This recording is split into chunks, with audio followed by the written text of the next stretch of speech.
You don't expect to see the intense poverty, some of the intense hatred towards other people simply because of their religion.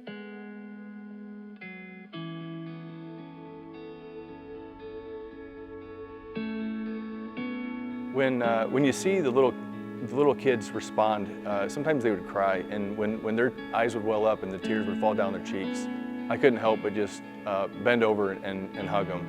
And you just want to tell them that you love them, that everything's going to be okay, and that God has heard their cries. The most painful thing I saw were the kids. To know that those kids suffer every single day, and the ability to free them is at our fingertips. And no one's done it yet. The faces of the people that had been set free at a previous trip, and it was mostly on the moms and the dads, but on their face was a look of, it was joy, it was happiness, everything like that, but it was also a look of, there was a debt that they felt that they had that they would never be able to repay. And what I want is, when I meet these families, I want to have a face that says, you don't owe anybody anything. This was God's deal, and we just want you to enjoy your freedom, and we want you to raise your families and give the glory to God. In a world filled with stories, some remain untold. But I want to tell you a story that has the power to change lives. I had a plan for my life. I had a vision for what I wanted to do, what I wanted to be. But sometimes life takes unexpected turns. It was during a church service that God spoke to me, and He gave me a new purpose.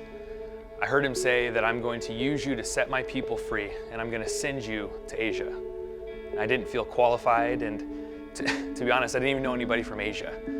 But the cool thing about God is that when it's a God-sized dream, you know that you can't make up the difference, that He's actually going to get all the glory. In April 2022, I took a trip to Pakistan and saw proof that millions of people are trapped in slavery. Some estimates even suggest that around 4.5 million people are trapped in a never-ending cycle where day in and day out they're forced to make bricks for 10 to 14 hours a day.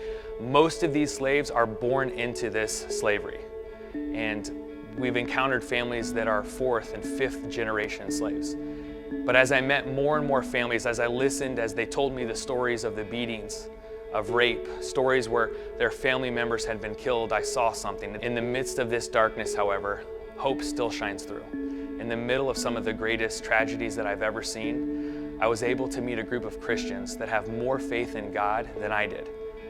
And I thought I was being used to rescue them, and in a weird way, they were actually teaching me what it truly means to worship God. In a little over a year, our organization has rescued 624 people from slavery.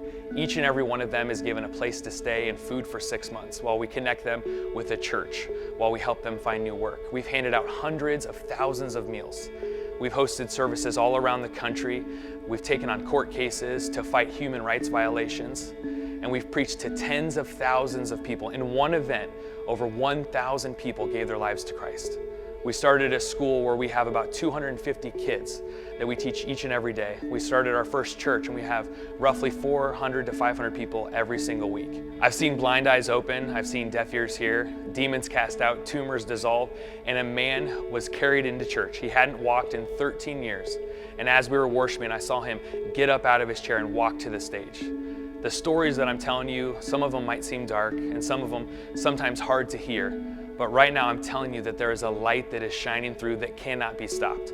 On average, it costs about $250 to set someone free, and then around $50 to pay for housing and food for 6 months. So $300 is all it takes to change a person's life forever. I know I'm going back, and I've got my heart in other places too, but Pakistan was different for me. My before trip perspective was, this is awful. I've seen a lot of things. It's nothing that's going to seriously affect me, but I got to see it for myself. My after trip perspective is, it's worse than I thought. I was not prepared to see what I saw, and I will never forget it. I think about it every day.